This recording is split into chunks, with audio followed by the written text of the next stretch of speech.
Selamat malam. Selamat datang di acara perdana kita, UBI. Bukan ubi singkong yang biasa kita makan, tetapi UBI yang stands for Understanding Bible in Depth. Saya yakin dan percaya Bapak Ibu yang hadir malam ini adalah Bapak Ibu yang rindu lebih lagi mendalami firman Tuhan, mendalami Alkitab yang sudah diberikan oleh Tuhan kepada kita semua, untuk mengerti arti dan maksud Tuhan dalam setiap kutipan firman Tuhan yang ada. Baik, sebelum kita mulai acara kita malam ini, mari kita satu di dalam doa.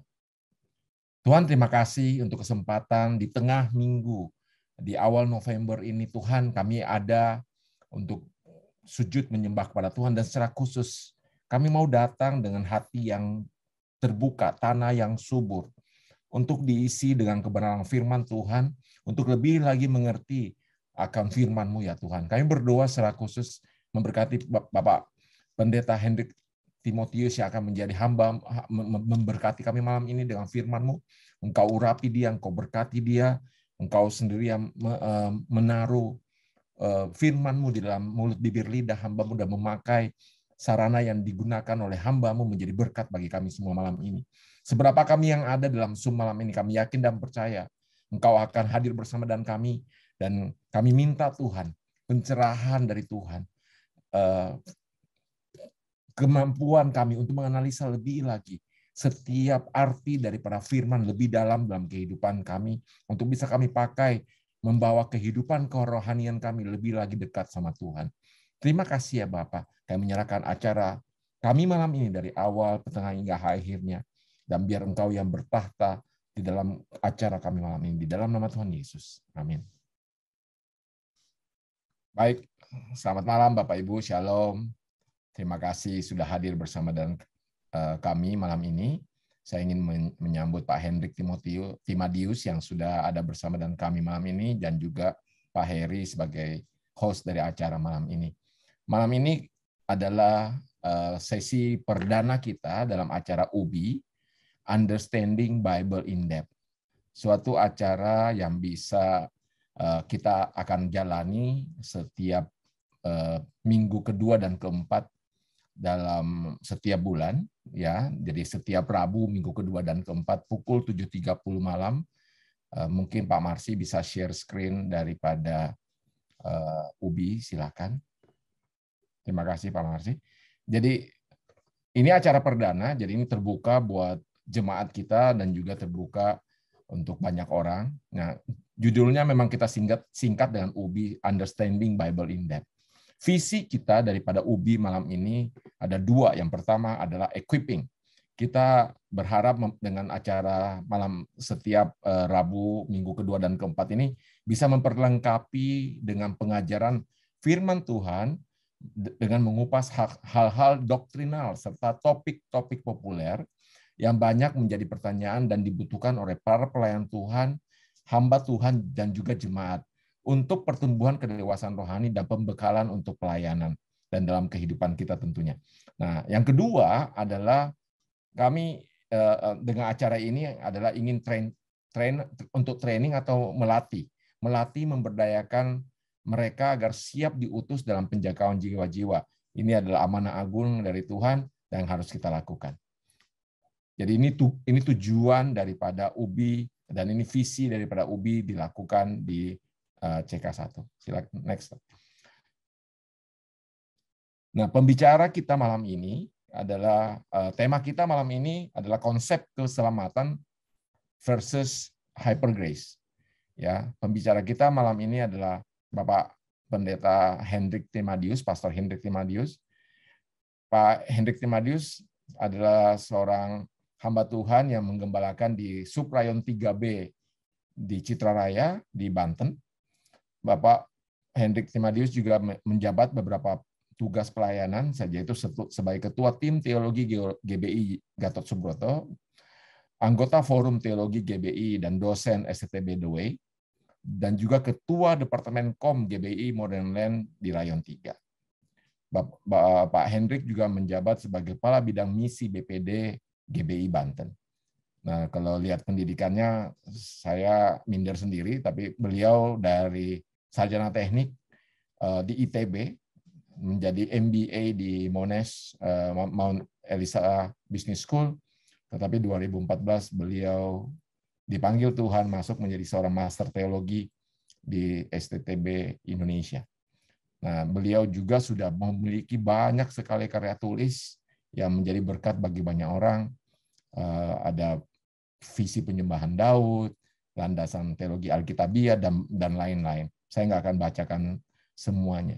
Tapi saya yakin dan percaya Bapak Ibu, dengan adanya Bapak Pendeta Hendrik Timadius malam ini, kita akan belajar sangat banyak mengenai konsep keselamatan versus hyper grace. Untuk itu, tanpa banyak mengambil waktu lagi, saya memberikan kesempatan kepada Pak Hendrik. Silakan Pak Hendrik. Terima kasih. Oke, terima kasih banyak. Saya merasa terhormat. Terima kasih untuk Pastor Johan, Pastor Heri ya. Terima kasih Pak untuk the honor of being the first ya. Perdana hari ini Understanding Bible in Depth ya. Saya bersyukur kalau komunitas ini GB The City Tower ini punya concern, punya kerinduan, punya passion ya untuk understanding Bible in depth. Saya boleh saksikan bahwa kira-kira mungkin 7 tahun terakhir ini ya, pengajaran itu punya atau pengajaran atau hal-hal yang bersifat doktrinal atau hal-hal yang bersifat teologis itu saya lihat berada di posisi yang penting bagi GBI Jalan Jenderal Gatot Subroto. Ya, kira-kira 7 tahun yang lalu kita semua di GBI Gatot Subroto dihenyakkan oleh pengajaran yang namanya hyper grace. Dan tiba-tiba gitu banyak dari kita yang tersadar bahwa selama ini pemahaman kita akan keselamatan itu tidak kokoh ya. Pada saat bukan hanya jemaat tuh, pada saat para pendeta, para guru membaca buku yang mengajarkan hyper grace, mereka baca buku itu dan berkata kepada kami di tim teologi ya, apa yang salah dengan hyper grace ini gitu. Kayaknya ini nggak salah. Nah, namanya pengajaran sesat tentu itu ya. Dia sesat karena kelihatannya nggak ada yang salah gitu ya. Tapi begitu dianut dan dihidupi, nah baru ya ketahuan ada racun di dalamnya gitu. Nah, itu kira-kira peristiwa 7 tahun yang lalu yang kira-kira yang kemudian membawa GBI Jalan Jenderal Gatot Subroto sampai sekarang ini ya. Saya boleh saksikan bahwa Pastor Niko, gembala sidang kita, gembala pembina kita itu sangat concern dengan pengajaran ya. Khotbah-khotbah yang beliau sampaikan tiap bulannya itu juga khotbah-khotbah yang sudah kami bantu untuk kami review secara teologi, secara doktrinal ya. Saudara boleh rest assured bahwa Anda yang ada di GB Gatot Subroto, GB The City Tower, Anda menerima porsi pengajaran gitu ya, pemahaman akan firman Tuhan yang sehat ya. Tidak hanya sekedar comot buku yang sana, comot buku yang sini gitu ya. Tapi sebuah porsi pengajaran yang Alkitabiah, berdasarkan Alkitab. Oke. Nah, saya punya waktu kira-kira 42 menit lagi untuk menyampaikan sesi yang dipercayakan kepada saya mengenai konsep keselamatan dan hyper grace. Now, mari kita mulai ya dengan pemaparan ini.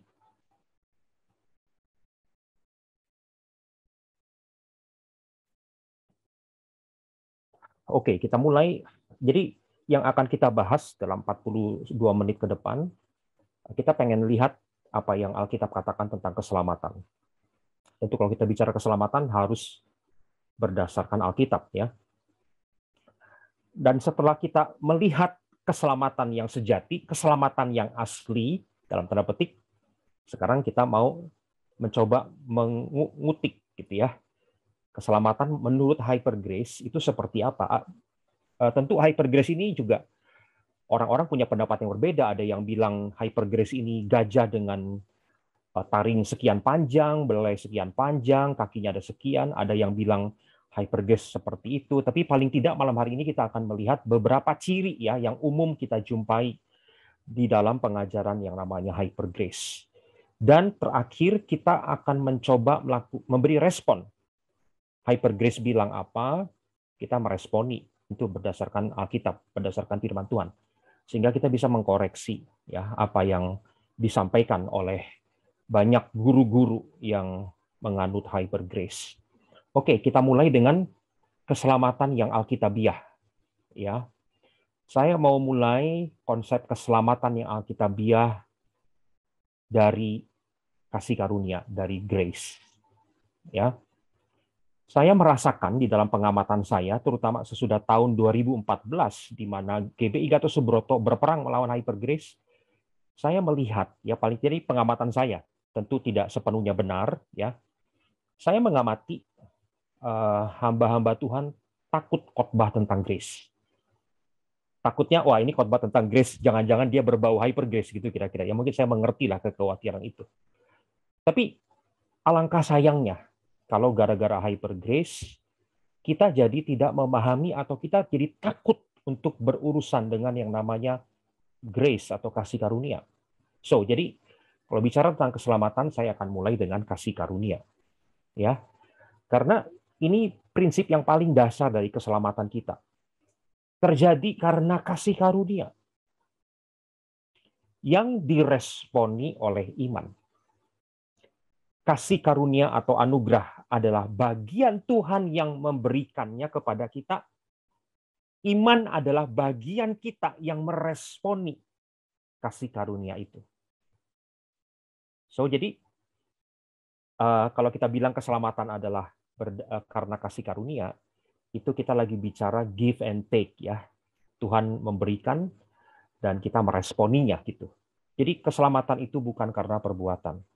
Ini statement yang sangat mendasar, statement yang kita mungkin sering dengar, tetapi tidak banyak orang yang sungguh-sungguh memahami statement ini.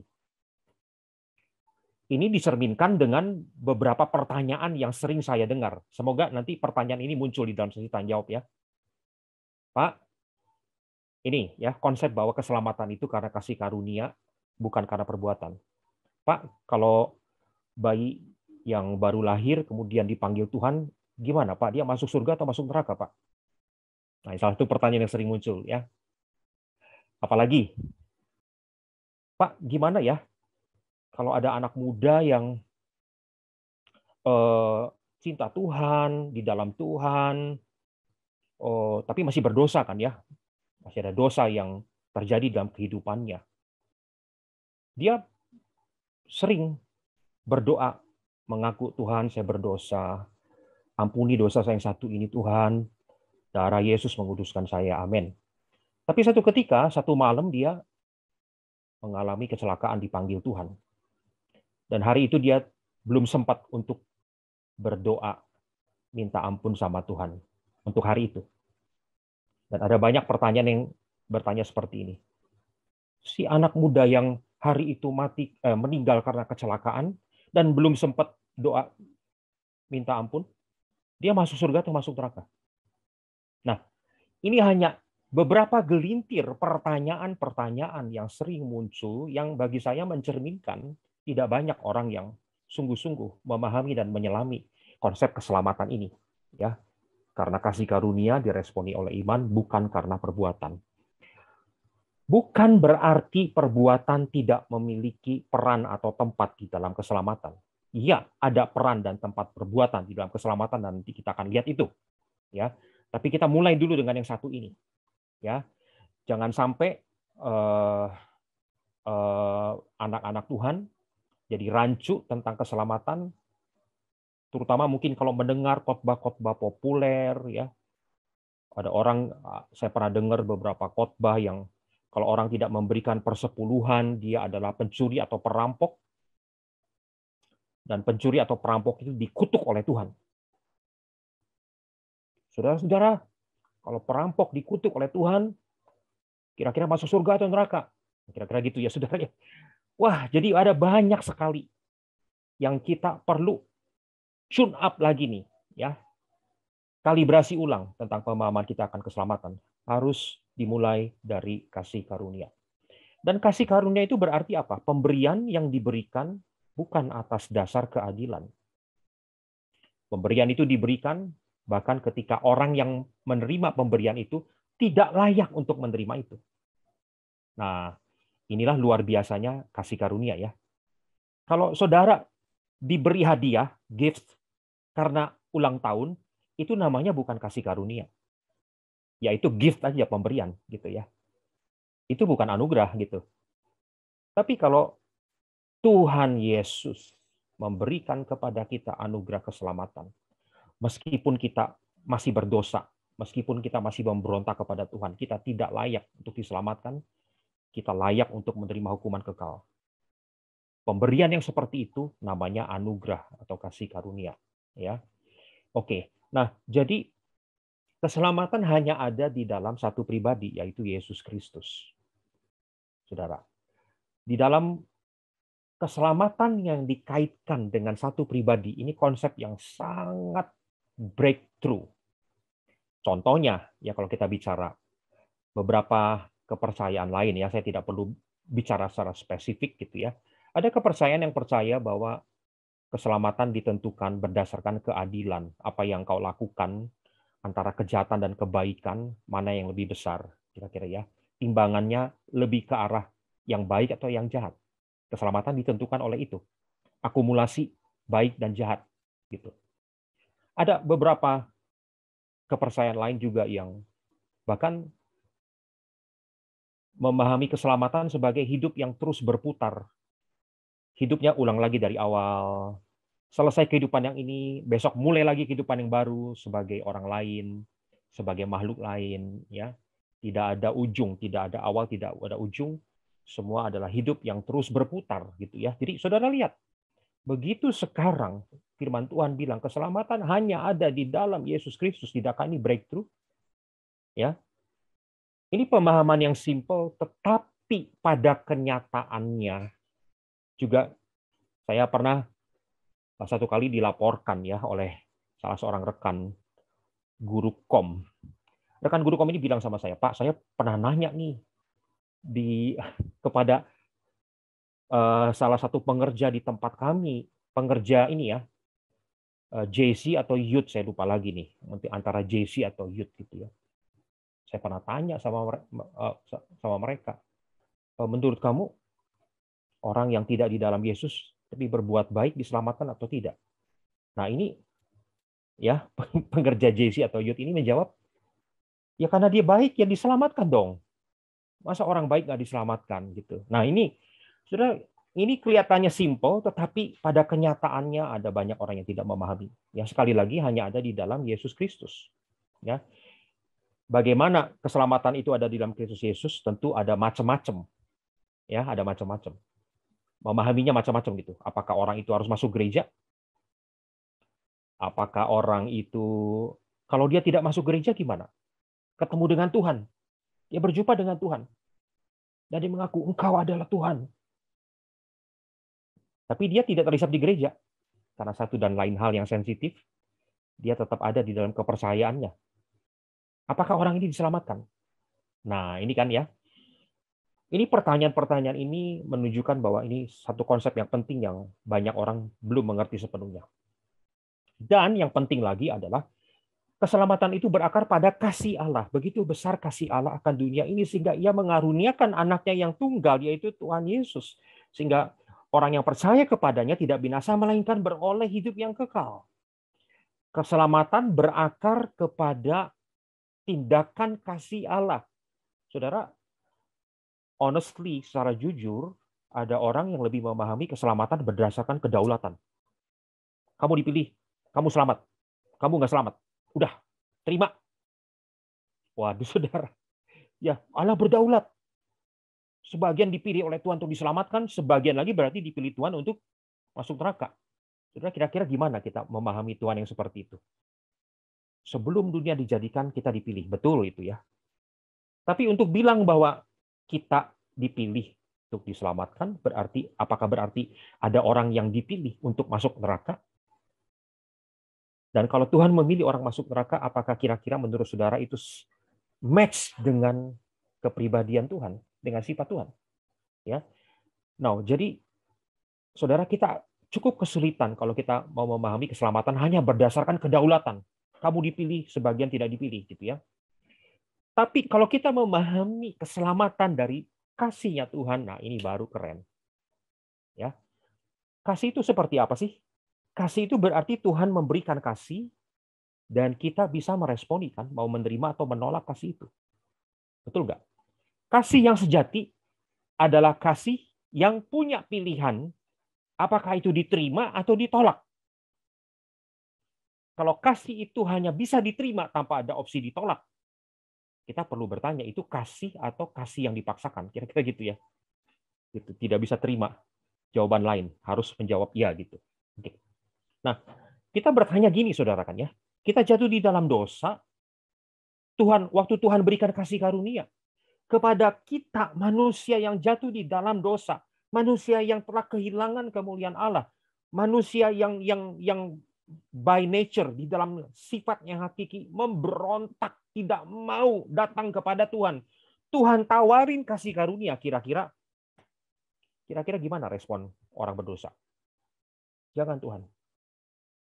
Gak mau Tuhan. Gue gak mau ditawarin keselamatan. Bagaimana mungkin orang yang berdosa yang sudah kehilangan kemuliaan Tuhan bisa meresponi tawaran kasih Allah ini? Nah, di sini ada anugerah ya yang namanya prevenient grace. Artinya kasih karunia atau anugerah yang mendahului. Anugerah ini mendahului dalam arti sebelum kita bisa menerima, anugerah ini ada dan memampukan kita untuk meresponi Tuhan. Tanpa anugerah ini kita tidak akan bisa meresponi dengan positif. Kita akan meresponi, Tuhan, gue nggak mau diselamatkan, Tuhan, gue nggak mau dekat dengan Tuhan. Gitu ya. Hanya karena ada Tuhan lewat anugerah yang mendahului ya, oleh yang disebut prevenient grace, kita dimampukan, bukan dipaksa, sekali lagi di dalam kasih yang sejati tidak ada pemaksaan, kita dimampukan untuk meresponi secara positif tawaran kasih dari Tuhan. Kita responi, ya Tuhan, aku mau berdamai dengan Engkau. Ya Tuhan, aku mau menerima anugerah-Mu, gitu ya. Dan di titik itulah keselamatan terjadi, ya. Oke. Nah, ini ada quotation yang bagus menurut saya ya. Tanpa anugerah dari Allah, kita tidak dapat diselamatkan. Tanpa partisipasi kita, anugerah Allah tidak akan menyelamatkan. Semoga saudara sekarang mengerti, ya. Tadi kan oleh prevenient grace, oleh anugerah yang mendahului, kita dimampukan untuk meresponi anugerahnya Tuhan. Kalau kita nggak responi, anugerah Tuhan tinggal kasih karunia Tuhan tinggal kasih karunia, dia tidak akan menyelamatkan kita, bukan? Tapi karena kita responi, maka anugerah itu menyelamatkan kita. Oke ya. Nah, yang kedua, konsep yang kedua yang penting menurut saya adalah keselamatan dilihat sebagai sebuah perjalanan, sebuah proses. Keselamatan adalah sebuah perjalanan bersama dengan Kristus, bukan hanya one time event, bukan hanya kejadian satu kali. Oh, nanti tunggu nanti di satu tempat menjauh di sana, nanti dosa dan perbuatan baik ditimbang. Itu berarti keselamatan ditentukan oleh satu event, yaitu event penimbangan antara yang baik dan yang jahat. Kira-kira gitu ya. Nah, kita mesti sadar keselamatan di dalam Tuhan Yesus adalah perjalanan bersama dengan Tuhan dan bukan hanya one time event. Oh, kamu cukup lakukan ini dan selesai sudah, tiket surga udah di tanganmu. Itu artinya one time event kalau kita memahami keselamatan seperti itu ya. Oh, kamu harus lakukan yang seperti ini. Udah selesai, beres semua. Apapun yang kamu lakukan tidak ada pengaruhnya lagi. Itu artinya memahami keselamatan sebagai one time event, kejadian satu kali. Padahal bukan seperti itu. Keselamatan adalah perjalanan, sebuah proses bersama dengan Tuhan, ya, karena keselamatan dimulai dari kasih-Nya Tuhan, ya. Nah, contohnya nih, keselamatan adalah sebuah proses. Coba lihat bagaimana Tuhan menyelamatkan Israel. Dibebaskan dari Mesir. Apakah selesai di situ? Ore, bebas dari Mesir, udah selamat? Tidak. Harus mengikat perjanjian dengan Tuhan di Gunung Sinai. Setelah itu diproses di padang gurun supaya seluruh sifat Mesir atau sifat dunia dikikis habis. Ya. Dan setelah itu baru bisa masuk tanah perjanjian, dan di tanah perjanjian baru bisa menyembah Tuhan ya di rumah Tuhan di Yerusalem. Nah, ini lihat, keselamatan itu sebuah proses. Ya, bukan hanya bebas dari Mesir, bukan hanya ikat janji dengan Tuhan, bukan hanya hidup kudus gitu ya, diproses di padang gurun, bukan hanya itu saja gitu, tapi sebuah rangkaian proses. Jadi di dalam perjalanan ini kita mengalami kasih setia Tuhan dan disempurnakan di dalam kasih-Nya. Ya, itulah keselamatan kita. Oke. Nah, mari kita coba lihat beberapa anggapan-anggapan umum tentang keselamatan. Sekali selamat tetap selamat. Tanda tanya. Benar atau tidak? Salah, tidak benar. Apabila dipahami, masalahnya gini ya, once saved, always saved, atau sekali selamat tetap selamat, ini ungkapan yang dimaknai berbeda oleh berbagai orang gitu. Jadi makanya saya ada dua opsi jawaban nih, saudara. Salah itu. Ini pernyataan yang salah kalau dipahaminya artinya, ya udah, sekali kamu diselamatkan, sekali kamu bertobat, kehidupan di dalam dosa tidak akan menghalangi engkau untuk diselamatkan. Salah. Ya. Sekali selamat tetap selamat dalam arti itu salah. Tidak benar. Tapi menjadi benar kalau diartikan sekali selamat tetap selamat selama kita tetap tinggal di dalam Yesus. Selama kita sebagai ranting-ranting tetap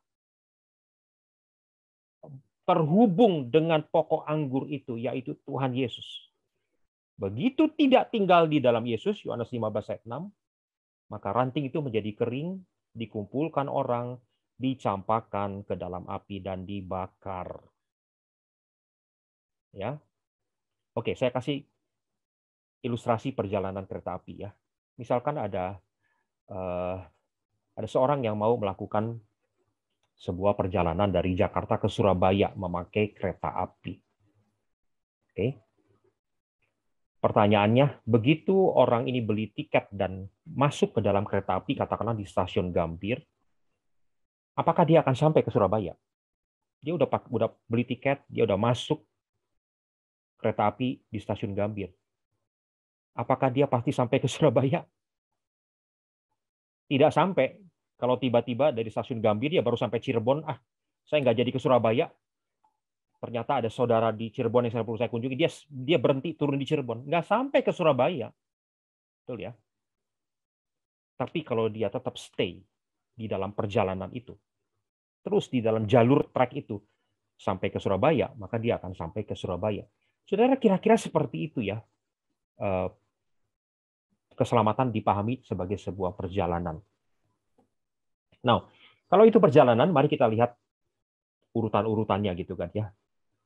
Station atau demi station di mana kereta api keselamatan itu berhenti gitu kan. Dimulai dengan kelahiran baru. Ya. Kelahiran baru artinya Tuhan Roh Kudus mengubahkan sifat kita menjadi manusia yang baru. Tiba-tiba kita kayak punya hati yang baru, pikiran yang baru, aspirasi yang baru. Gitu ya. Itu terjadi karena Tuhan mengubah itu. Mengubah kita, ya, jadi lahir baru, orang yang baru. Setelah lahir baru, kita baru bisa punya iman. Nggak mungkin orang yang lama punya iman. Tuhan rubah dulu, Roh Kudus kerjakan dulu kelahiran baru, sehingga sifat kita berubah, baru kita bisa punya iman. Dan lewat iman itu, ya Tuhan, aku percaya. Tuhan, Kau telah mati, Yesus, Kau telah mati untuk menebus dosa-dosaku. Tuhan, aku percaya Engkau telah bangkit dalam kemenangan mengalahkan maut. Dan karenanya aku juga akan hidup kekal mengalahkan maut karena Engkau telah melakukannya buat saya. Kita bisa beriman dan atas dasar iman itu kita dibenarkan. Tadinya orang berdosa. Bayangkan begini, saudara ya. Seorang narapidana melakukan sebuah kejahatan, misalkan pembunuhan atau perampokan dengan pembunuhan yang divonis hukuman mati. Oke. Di dalam penjara, tiba-tiba kemudian ditemukan sebuah bukti baru yang menunjukkan orang ini sebenarnya tidak ada bukti yang kuat untuk menuduh dia melakukan perampokan dengan pembunuhan yang berencana. Bukti-bukti baru menunjukkan bukan orang ini. Maka tentu hukuman itu dibatalkan, betul? Hukumannya dibatalkan, sekarang kamu keluar penjara sekarang. Nomor 2, namanya direhabilitasi. Orang ini bukan penjahat. Betul? Hukumannya dibatalkan. Saudara dan saya tidak lagi harus tanggung hukuman dosa yaitu maut. Dan nomor 2, statusnya berubah. Dari orang berdosa menjadi orang yang dibenarkan. Ya. Itulah yang namanya pembenaran. Saudara, saya mau bilang begini. Tanpa status kita dirubah, kita tidak bisa bergerak kemana-mana, betul? Bayangkan seorang narapidana yang dianggap melakukan pembunuhan, kalau dia namanya tidak direhabilitasi, statusnya tidak berubah, apa dia bisa melanjutkan hidupnya sebagai orang normal? Tidak bisa. Ya. Demikian juga dengan kita, saudara. Keselamatan dimulai dengan proses ini, di mana kita dengan iman percaya kepada Tuhan, dan karenanya kita dibenarkan. Ini belum melakukan apa-apa, saudara. Belum melakukan apa-apa, baru percaya, mengaku dengan mulutnya, baru itu. Dan kita sudah dibenarkan. Luar biasa, saudara. Belum apa-apa, udah dibenerin. Siapa yang membenarkan kita? Tuhan Yesus. Belum apa-apa, hukumannya sudah ditanggung. You are not guilty any longer, gitu ya. Kamu nggak salah. Siapa yang nanggung hukumannya? Tuhan Yesus. Saudara, jadi luar biasa konsep yang namanya pembenaran ini, ya. Nah, stasiun berikutnya kalau kita berbicara keselamatan itu seperti kereta api yang lewatin stasiun demi stasiun, ya. Setelah status seseorang berubah, apakah lalu dia tidak lakukan apa-apa? Saya mau tanya nih, ya. Narapidana yang sudah dibebaskan tadi, hukumannya dibatalkan, nama baiknya direhabilitasi. Apakah dia melanjutkan hidup sebagai orang yang tidak melakukan kejahatan, atau dia melanjutkan hidup sebagai dia lakukan lagi perampokan dengan pembunuhan, kira-kira? Orang yang tahu bahwa dia diberi anugerah, ini mahal, harusnya kamu mati, tapi kamu tidak jadi mati, dan sebaliknya kamu jadi orang benar. Wow, itu priceless. Ketika kita menerima sesuatu yang priceless, sangat mahal, harusnya itu membuat kita berubah. Nah, jadi proses keselamatan berlanjut dari pembenaran kepada pengudusan.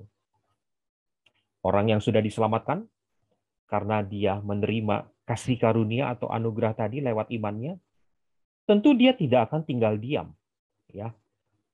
Dia akan mengalami pengudusan. Apa itu pengudusan? Sebuah proses yang terus-menerus untuk menjadi serupa dengan gambaran Kristus lewat pimpinan Roh Allah dan kuasa firman.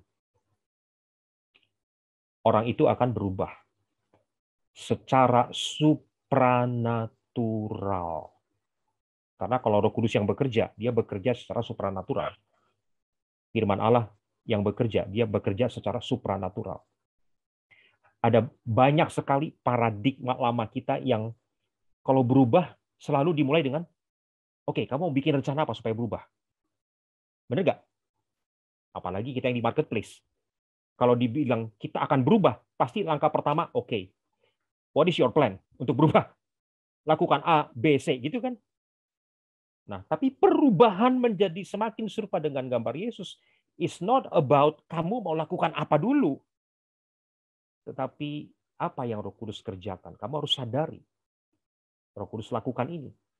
Sehingga engkau akan setiap hari berkomunikasi, berinteraksi, bergantung kepada Roh Kudus untuk supaya proses pengudusan ini terjadi.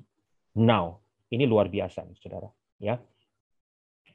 Nah, jadi di dalam proses pengudusan ini ada dimensi aspek Tuhan yang bekerja, Tuhan yang menguduskan engkau. Tapi tentunya juga kalau Tuhan mau menguduskan, kalau kita yang nggak mau dikuduskan, tidak terjadi pengudusan. Tuhan yang menguduskan engkau dan engkau juga melakukan tindakan-tindakan dan tindakan-tindakan yang kudus, ya. Engkau karena diubahkan Roh Kudus, engkau memilih dan mencintai dan menyukai hal-hal yang kudus. Terlalu sering tindakan-tindakan yang kudus selalu diidentikan dengan larangan. Betul nggak? Kekudusan itu artinya jangan A, jangan B, jangan C, jangan D. Akibatnya paradigma yang melekat adalah kekudusan itu membebani kita. Betul nggak? Karena isinya jangan semua. Kekudusan itu nggak ada yang asik, isinya jangan semua. Sebaliknya ada orang berkata, coba kalau nggak ada neraka, saya pilih dosa dibanding kudus. Masalahnya ada neraka, jadi gue nggak bisa pilih dosa, gue takut nih, gitu. Ya. Nah, saya mau bilang, ketika Roh Kudus merubah kita, kita akan menyukai hal yang kudus. Ayo kita imani terjadi ya. Kita akan menyukai, memilih hal yang kudus, gitu. Jadi bukan karena daftar larangan gitu, ya saudara ya. Oke. Nah, pertanyaannya, bisa nggak orang yang dibenarkan, lalu hidupnya tidak berubah? Bisa nggak orang yang sudah dibenarkan tidak mengalami pengudusan? Jawabannya tidak bisa. Karena Tuhan bilang begini di dalam firman Tuhan ini ya. Kalau kamu bilang kita beroleh persekutuan dengan Dia, namun kamu hidup dalam kegelapan, kita berdusta. Kita berdusta ketika kita bilang kita beroleh persekutuan dengan Yesus. Bohong itu. Ya. Tapi jika kita hidup dalam terang sama seperti Yesus, ya, darah Yesus akan menyucikan kita daripada segala dosa. Oke ya. Jadi orang yang dibenarkan lalu tetap hidup di dalam gelap, artinya tidak ada perubahan di dalam kehidupannya, dan dia bilang saya di dalam Yesus, saya sudah diselamatkan oleh Yesus. Orang itu berdusta. Ya, tidak mungkin ada pembenaran tanpa pengudusan. Bagaimana dengan ayat ini? Setiap orang yang tetap berada di dalam Yesus tidak berbuat dosa lagi. Saya mau tanya kepada rekan-rekanku di ruang Zoom ini. Apakah Anda masih berdosa atau tidak di titik ini? Siapa yang sudah tidak lagi berdosa?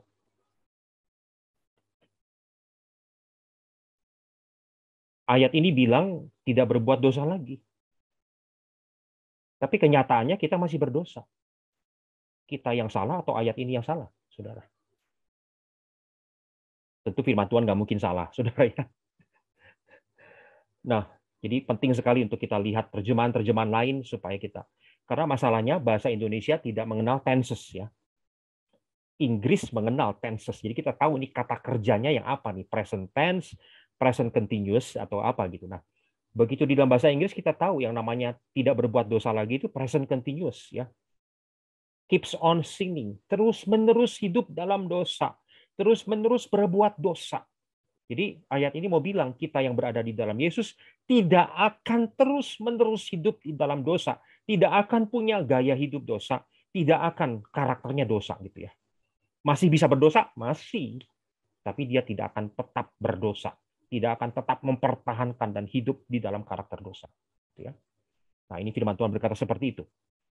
Dan stasiun yang terakhir, saudara, saya 12 menit lagi ya. Stasiun yang terakhir dari proses keselamatan namanya pemuliaan. Kapan itu terjadi? Pada saat Yesus datang kembali. Pada saat Yesus datang kembali, apa yang berubah dari kita? Tubuh kita diubahkan. Roh kita sudah dipulihkan pada saat pembenaran terjadi, sehingga kita bisa berdamai dengan Tuhan. Jiwa kita dipulihkan pada saat pengudusan terjadi, sehingga kita ini semakin serupa dengan karakter Allah. Tinggal tubuh, kapan itu dipulihkan? Tubuh dipulihkan pada saat pemuliaan, pada saat Yesus datang kali yang kedua, kita akan diangkat dalam pengangkatan, dan tubuh kita dalam sekejap akan diubahkan menjadi tubuh yang tidak dapat binasa, tubuh kemuliaan, tubuh yang sama seperti yang dimiliki oleh Yesus ketika dia bangkit dari kematian. Ya, itu bukan hantu. Itu tubuh ya yang memiliki unsur dimensi fisik.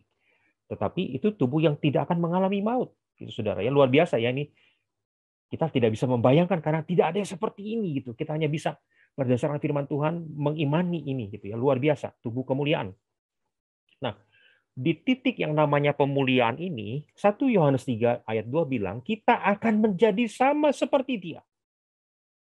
Artinya apa? Sempurna. Betul? Pada saat kita di dunia ini, di dalam pengudusan, kita berproses menjadi serupa dengan Yesus. Masih berdosa. Tapi di titik terakhir sebelum kita terangkat ke surga bersama dengan Tuhan dan tinggal bersama dengan Tuhan, dikatakan kita akan menjadi sama seperti Dia, sebab kita akan melihat Dia. Bertemu muka dengan muka dan kita diubahkan sama seperti Yesus. Kita bersyukur ya saudara ya. Selamat dari Tuhan menyempurnakan kita di tahap yang terakhir. Sehingga kita bisa masuk surga. Surga tidak bisa dihuni oleh orang yang punya dosa setitik pun, saudara. Setuju nggak? Mana mungkin. Surga harus dihuni oleh orang yang sempurna, betul? Tanpa dosa, betul? Di titik ini, di titik yang namanya pemulihan, kita akan menjadi sama seperti Dia dan sehingga kita bisa masuk surga. Ya, oke. Nah, sekarang masuk ke bagian yang kedua. Hyper Grace bilang apa sih? Yang pertama, penebusan Kristus telah menutupi semua dosa di masa lalu, masa kini, dan masa datang, sehingga kita tidak perlu lagi mengaku dosa. Apa yang salah dengan pendapat ini? Nanti kita akan lihat ya. Betul bahwa pengorbanan Yesus itu bukan hanya untuk dosa kita yang masa lalu. Itu bukan hanya untuk dosa kita yang sekarang, tapi juga untuk dosa kita yang akan datang, gitu. Ya. Tetapi itu bukan berarti bahwa kita tidak lagi perlu mengaku dosa. Nanti kita akan lihat ya, kenapa tetap perlu mengaku dosa. Gitu. Oke. Yang kedua, Hyper Grace bilang hukum dalam berbagai bentuknya berlawanan dengan grace sehingga tidak diperlukan lagi dalam kehidupan orang percaya. Hukum, aturan, ya. Kamu sekarang udah nggak usah pakai hukum, nggak usah pakai aturan, karena di dalam kasih karunia. Gitu. Apakah betul demikian? Nanti kita akan lihat juga, kita akan responi. Ya. Pertanyaannya, kalau tidak ada hukum, tidak ada aturan, bagaimana orang tahu mana yang baik, mana yang jelek? Nah, ini ya pertanyaan yang paling menohok untuk orang yang percaya Hyper Grace yang bilang tidak lagi perlu hukum, gitu ya. Bagaimana seseorang tahu di dalam kasih karunia dia akan melakukan yang baik? Baik atau buruk adalah sebuah standar, harus ada standarnya, betul? Bagaimana dia tahu standar baik atau buruk kalau tidak ada hukum atau aturan? Oke, nah ini pertanyaan menohok untuk orang Hyper Grace ya. Yang ketiga, Hyper Grace itu percaya memvonis gitu ya. Gereja yang menekankan kamu harus hidup kudus itu dianggap mengajarkan mixed grace ya, kasih karunia dicampur perbuatan. Keselamatan berdasarkan perbuatan. Kamu hidup kudus itu berarti keselamatan kamu ditentukan oleh perbuatanmu hidup kudus. Nah, ini tuduhan dari Hyper Grace. Bagaimana kita meresponinya? Yang pertama kita mau bahas dulu ya, hukum atau kasih karunia. Seolah-olah ini bertentangan, karena Rasul Paulus memang sering ngomong ya, kamu tidak lagi di bawah hukum Taurat, kamu di bawah hukum kasih karunia. Gitu ya. Kamu dibenarkan bukan karena Taurat, tapi kamu dibenarkan karena iman, sama seperti Bapak Abraham. Belum ada hukum Taurat, dia sudah dibenarkan karena dia beriman, percaya kepada Tuhan. Gitu ya. Nah, yang pertama kita perlu tahu, menaati hukum itu beda dengan bersikap legalistik. Seringkali ini disamain gitu ya. Bersikap legalistik itu apa? Melebih-lebihkan aturan dan hukum. Contohnya gini, pada saat Yesus menyembuhkan orang di hari Sabat, ingat kisahnya ya, para ahli Taurat bilang, "Hei Yesus, kamu melanggar hukum Taurat. Kan hukum Taurat bilang, kamu harus beristirahat di hari Sabat." Nah, itu sikap yang legalistik. Kenapa? Karena si ahli Taurat lupa kenapa hukum Taurat itu diberikan. Prinsipnya apa? Gitu. Hukum Taurat diberikan prinsipnya karena kasih kepada Tuhan dan kasih kepada sesama. Gitu. Jadi aneh untuk bilang, kamu nggak boleh nyembuhin orang sakit, Yesus, karena ini di hari Sabat, kamu harus beristirahat. Itu sifat yang legalistik ya, karena hanya melihat tulisannya doang, dia nggak tahu apa makna prinsip di balik tulisan itu, gitu. Ya kan? Dan kita tahu orang-orang ahli Taurat yang hidup di zaman Yesus sudah membuat aturan-aturan tambahan terkait bagaimana apa yang dimaksud beristirahat di hari Sabat sih? Pekerjaan apa yang tidak boleh dilakukan di hari Sabat sih? Kalau dia berjalan, boleh berjalan seberapa jauh supaya tidak dianggap melanggar hukum kekudusan itu ya, hari Sabat. Nah, Yang kayak gitu itu legalistik namanya, saudara ya. Ketika aturan-aturan dibuat lebih menjelimet gitu ya, supaya orang pengen aturan, dibuat aturan tambahannya lagi, diturunkan aturan lagi supaya jangan sampai orang salah gitu. Padahal saudara, ini sifat yang legalistik nih yang diperlihatkan. Dan orang lupa bertanya, kenapa ya dibuat hukum Sabat ya? Kenapa ya disuruh beristirahat gitu ya? Orang lupa. Orang lebih terpaku kepada aturan-aturan tambahan itu. Ya, itu bersikap legalistik. Mentaati hukum beda dengan bersifat legalistik. Sekali lagi, ya. Oke. Nah, firman Tuhan bilang kemerdekaan yang kita peroleh karena kasih karunia bukan kesempatan untuk hidup dalam dosa, melainkan untuk hidup di dalam kasih. Dan hidup di dalam kasih, kamu harus tolong-menolong, kamu harus saling mengasihi. Itu adalah sebuah hukum, saudara. Dan disebut sebagai hukum Kristus. Perintah Allah itu kemudian dibawa ke perjanjian baru, sekarang disebut hukum Kristus. Ya, seluruh isi Taurat, kata Tuhan, bergantung kepada dua hal ini.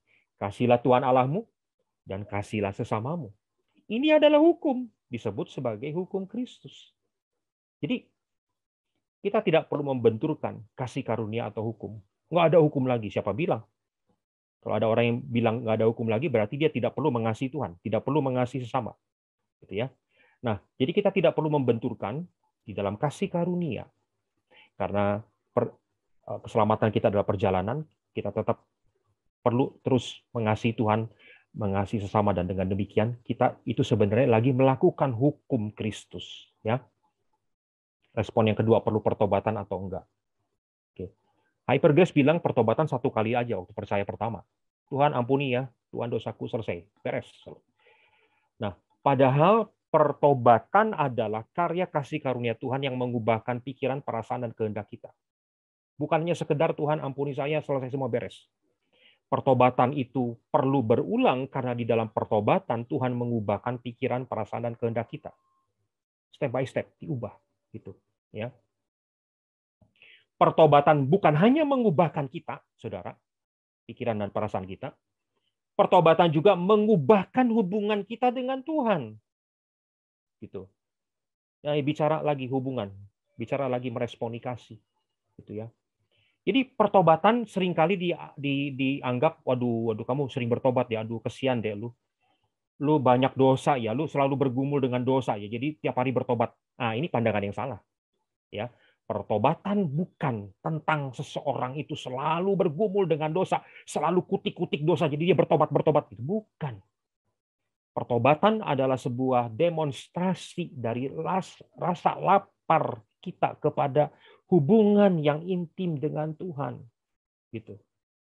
Ya karena kita tahu perbuatan dosa menghalangi relationship kita ya, bukan membuat kita tidak selamat, menghalangi relationship kita dengan Tuhan. Jadi kita perlu bertobat sehingga hubungan kita diperbaharui. Dan kalau pertobatan ada seperti itu, tidakkah kita seharusnya suka bertobat? Ya, karena di dalam pertobatan kita mengalami renewal, ya hubungan kita dengan Tuhan diperbaharui. Ya, puji Tuhan. Demikian juga ya, perlu nggak pengakuan dosa? Hypergrace bilang nggak perlu.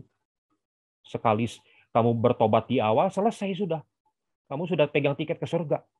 Kalau kamu masih ngaku dosa, kamu berarti meragukan kasih karunia. Ya, kamu masih ngutik-ngutik dosamu yang lama. Bukan begitu. Alkitab sendiri kan perintahkan. Jika kita mengaku dosa, maka ia adalah setia dan adil, sehingga ia akan mengampuni segala dosa kita. Amin. Ini firman Tuhan loh. Ya, firman Tuhan berkata kita perlu mengaku dosa. Nah, tetapi hati-hati menafsirkan ayat ini. Tadi ingat pertanyaan saya yang awal, anak muda, cinta Tuhan, hari itu dia belum sempat mengaku dosa, kecelakaan dipanggil Tuhan, masuk neraka, masuk surga. Hati-hati nih, ya. Mengaku dosa adalah gaya hidup yang alkitabiah, namun keselamatan kita bukan ditentukan karena tindakan mengaku dosa. Bisa dipahami, saudara?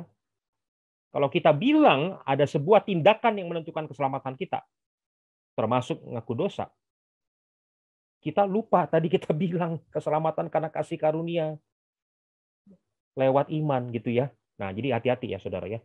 Jangan sampai memposisikan pengakuan dosa secara ekstrim. Kita tahu yang paling ekstrim kan di abad pertengahan ya. Orang harus beli surat pengakuan dosa. Hanya dengan beli surat itu baru kamu bisa masuk surga gitu kan ceritanya. Harus beli surat gitu. Bayangkan ya betapa ekstrimnya pandangan keselamatan itu. Puji Tuhan itu udah berlalu ya. Itu terjadi 500 tahun yang lalu gitu. Oke. Nah, ini slide yang 2 terakhir ya. Saya akan sebentar lagi akan selesai. Ini slide yang menarik, Saudara. Ayo kita pahami ini untuk kita bisa memahami kehidupan keselamatan kita. Berada di dalam Kristus ya adalah sebuah hadiah dan tugas. Sebuah privilege dan juga tanggung jawab. Bisa dipahami, Saudara? Berada di dalam Yesus, diselamatkan di dalam Yesus, itu adalah anugerah atau hadiah dan juga tugas atau tanggung jawab. Dua dimensi ini harus dipegang dengan seimbang. Ketika kita melebih-lebihkan, bahwa keselamatan itu hadiah, anugerah, hati-hati, kamu beresiko nanti jatuh ke dalam rasa berpuas diri dan tidak lagi memerlukan hukum. Udah, dikasih hadiah, ngapain lagi? Udah selesai, ngapain lagi? Hukum ngapain lagi? Nah, gitu ya. Hati-hati kalau melebih-lebihkan pandangan bahwa keselamatan adalah hadiah gitu ya. Tapi kalau melebih-lebihkan bahwa keselamatan di dalam Yesus, berada di dalam Yesus, itu adalah tanggung jawab, ini hati-hati. Beresiko kepada hidup yang selalu cemas karena pandangan yang legalistik tadi ya. Waduh, anak saya udah ngaku dosa belum hari ini ya? Gimana ya hari ini naik motor? Waduh, bahaya nih. Telepon dulu. Halo, sebelum naik motor kamu ngaku dosa dulu ya. Jangan-jangan gitu kira-kira.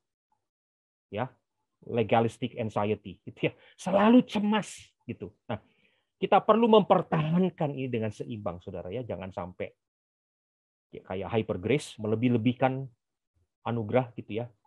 Jangan sampai juga jadi orang legalistik yang melebih-lebihkan perbuatan dan tanggung jawab. Ya, kita harus pegang kedua hal ini dengan seimbang.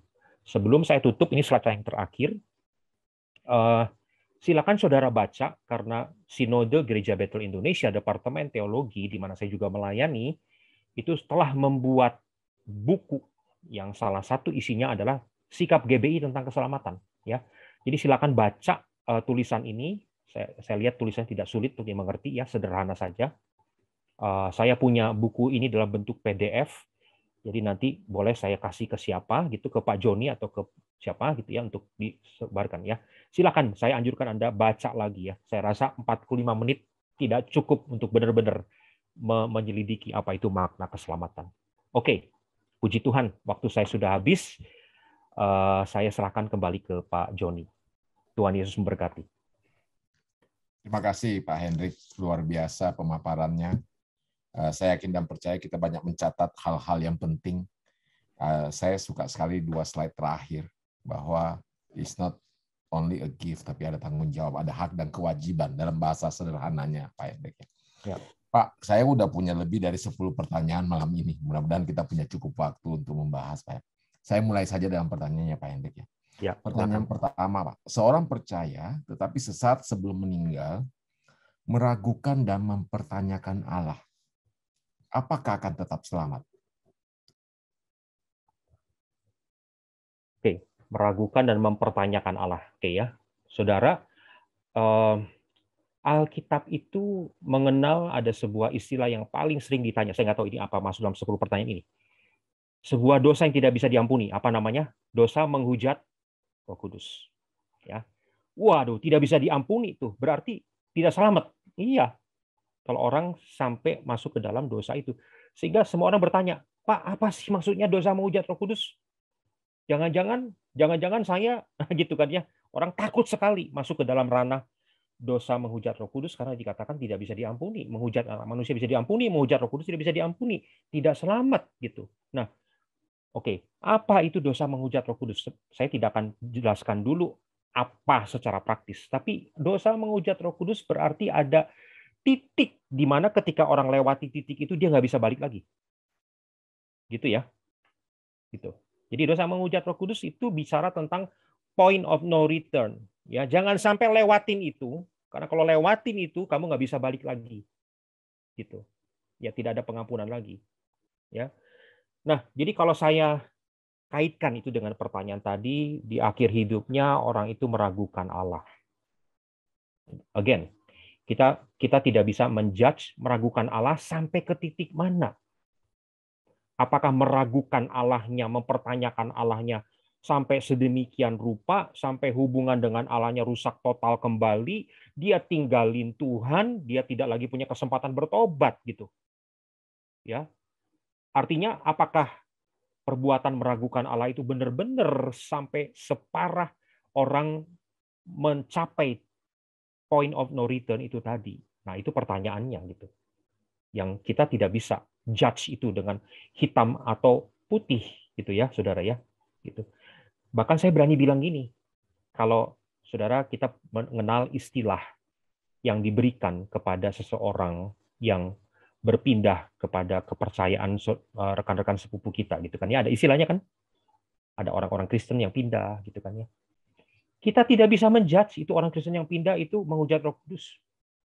Siapa yang tahu dia bisa balik lagi sebelum dia dipanggil Tuhan? Siapa yang bisa tahu? Ya kan? Kalau ada orang yang tinggalkan Yesus karena karir, karena jodoh gitu, tinggalin Yesus. Dan sampai akhir hidupnya dia sama sekali tidak balik lagi. Kita bisa ngambil kesimpulan, dia sudah mencapai titik menghujat Roh Kudus, nggak bisa balik lagi. Gitu. Ya. So, jadi kita harus berhati-hati untuk memberikan judgment tentang kalau orang ini melakukan ini di akhir hidupnya, kita akan gimana itu ya, hati-hati sekali ya. Oke. Baik, terima kasih Pak Hendrik. Ulasan yang sangat dalam satu kalimat yang tidak gampang dimengerti sebenarnya kalau ditanya ya Pak Hendrik ya. Karena kalimat pertanyaan yang meragukan, mempertanyakan Allah juga sampai sedalam apa yang Bapak tadi jelaskan. Exactly. Tapi yang dosa yang paling tidak bisa diampuni ya jangan menghujat Roh Kudus. Baik, saya pindah ke pertanyaan kedua, Pak. Bagaimana orang percaya yang punya janji keselamatan tapi meninggal karena bunuh diri? Apakah dia tetap selamat? Oke, topik yang kontroversial. Ya, saya perlu berhati-hati menjawab ini. Ya, jawaban apapun, selamat atau tidak, pasti akan diresponi dengan keras oleh Anda semua, kita semua yang ada di ini, gitu ya. Oke, jadi yang pertama ya, saya pernah mengalami kejadian ini. Jemaat saya sendiri meninggal gantung diri. Waktu itu saya bingung, saya mau khotbah apa di dalam ibadah tutup petinya. Saya tanya sama senior saya, Pak senior, saya mesti khotbah apa? Ya udah, orang itu masuk neraka. Kamu khotbah lah, hati-hati ya, gitu. Artinya hati-hati ya, gitu, hati-hati ya, saudara ya, hati-hati ya, artinya jangan sampai ngelakuin ini gitu, intinya gitu khotbahnya. Dan saya lakukan itu ya. Ketika saya pikir-pikir lagi sekarang, aduh, saya tidak sensitif ya dengan keluarga yang berduka gitu kira-kira. Nah, saya mau tanya dulu, orang yang bilang perbuatan di akhir hidup yaitu bunuh diri membuat orang masuk neraka. Apa dasar ayatnya? Salah satu dasar ayat yang diberikan kepada saya, nih ya, saya nggak tahu ada ayat yang lain atau enggak, adalah Tuhan akan membinasakan orang yang menghancurkan bait Allah. Itu ayatnya. Oh, benar juga ya. Ini tubuh kita bait Allah, bait Roh Kudus, dan kita menghancurkan tubuh kita sendiri. Waduh, Tuhan marah besar, masuk neraka loh. Tetapi kalau kita lihat ayat itu dengan lebih teliti, Tuhan akan menghancurkan orang yang membinasakan bait Allah. Apa maksudnya? Nanti baca ya, itu ada di mana saya lupa. Kita nanti bisa cari ayatnya tuh. Itu konteksnya adalah orang yang memecah belah gereja. Gereja adalah bait Allah. Ada orang-orang di zaman pelayanan Paulus yang berusaha untuk memecah belah gereja. Dan orang-orang itu dikatakan itu orang-orang yang membinasakan bait Allah. Menghancurkan bait Allah. Hati-hati loh orang yang memecah belah gereja. Hati-hati orang yang mau menghancurkan gereja. warning ini berlaku untuk mereka gitu. Nah, jadi itu bukan tentang untuk orang yang melakukan perbuatan bunuh diri. Ya, ada beberapa ayat yang lain. Tapi saya tidak menemukan satu pun ayat yang bisa membackup bahwa tindakan bunuh diri di akhir hidup itu berujung kepada neraka. Tentu ada beberapa penjelasan ya. Oh, bunuh diri, dia nggak sempat bertobat lagi, dia ngaku dosa lagi. Nah, saya tanya lagi, ini ya. Saya tanya lagi, pertobatan itu perbuatan satu kali atau gaya hidup? Tadi kita udah lihat penjelasannya kan? Ngaku dosa itu perbuatan satu kali yang menentukan keselamatan atau sebuah gaya hidup yang alkitabiah, di mana kita selalu maintain relationship hubungan kita dengan Tuhan lewat pengakuan dosa dan pertobatan kita. Nah, ini perlu ditanya, gitu ya. Gitu. Jadi saya juga tidak mau gegabah bilang orang yang bunuh diri pasti masuk surga. Nah, tunggu dulu gitu ya. Kalau kita ngomongin bunuh diri aja ada berbagai jenis, Pak Joni, berbagai jenis bunuh diri. Ada orang yang bunuh diri karena penyakit psikologis. Ada orang yang bunuh diri secara willingly karena kepercayaan tertentu. Itu kan ya. Ada berbagai jenis tindakan bunuh diri.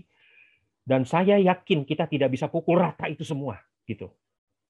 Ya, yang bisa kita pegang adalah jangan sampai kita hanya menilai dari perbuatannya dan kita lupa bahwa keselamatan itu adalah karena kasih karunia yang diresponi dengan iman. Kita perlu lihat orang yang bunuh diri ini tadi tuh perjalanan bersama Yesusnya gimana. Udah dibenarkan, udahlah ya, terima Tuhan. Gimana pengudusannya? Pemulihan belum terjadi ya. Itu kan tunggu kedatangan Tuhan kali yang kedua. Gimana pengudusannya? Oh Pak, habis dia jadi orang Kristen, dia bejat habis Pak. Nggak ada pertobatan sama sekali Pak. Nah, kita bisa memberikan kesimpulan yang berbeda tentang orang yang bunuh diri dan trayektori di sepanjang hidupnya seperti itu. Ya, jadi hati-hati untuk bilang ini masuk surga atau masuk neraka karena ini nggak bisa dipukul rata. Ya, ini harus dibahas di dalam sebuah konteks konseling. Kalau kita berhadapan dengan seseorang yang mengalami kasus itu, gitu ya. Gitu. Kita harus lihat background-nya, kenapa bunuh diri, bagaimana hidup orang itu, dan sebagainya. Dan yang terakhir, saya mau kasih tahu, saudara, pandangan para ahli Alkitab, termasuk para teolog Pentakosta seperti Jack Hayford, ya. Jack Hayford, mbahnya Pentakosta ya, saudara ya. John Piper bukan Pentakosta, tapi dia orang Injili. Hambatuan-hambatuan ini, John Piper, Jack Hayford gitu ya, berkesimpulan bahwa tindakan bunuh diri tidak membuat orang masuk neraka. Ini bukan saya yang bilang ya. Ini beberapa orang berpendapat. Tentunya juga ada yang berpendapat juga saat itu tadi. Bunuh diri bikin orang masuk neraka. Tapi saya tidak menemukan dasar Alkitabnya apa. Gitu, ya. Oke, semoga ini pertanyaan yang bisa menjawab, jawaban yang bisa meresponi pertanyaan yang sangat sensitif ini. Ya, tolong jangan dipelintir Pak Hendrik mengajarkan orang bunuh diri masuk surga. Ya, jangan ya. Itu juga terlalu berbahaya untuk kita mengeneralisir seperti itu. Juga sebaliknya, gitu ya. Semua orang yang bunuh diri masuk neraka, hati-hati juga, saudara. Oke. Baik, terima kasih Pak Hendrik. Saya nggak berani menyimpulkan pertanyaan kedua atas jawaban Bapak. Takut salah ngomong, Pak. Terima kasih, Pak. Baik, Pak. Saya pindah ke pertanyaan nomor 3. Seorang yang bukan orang percaya, dia mati berkorban untuk menyelamatkan seorang yang percaya. Bagaimana statusnya?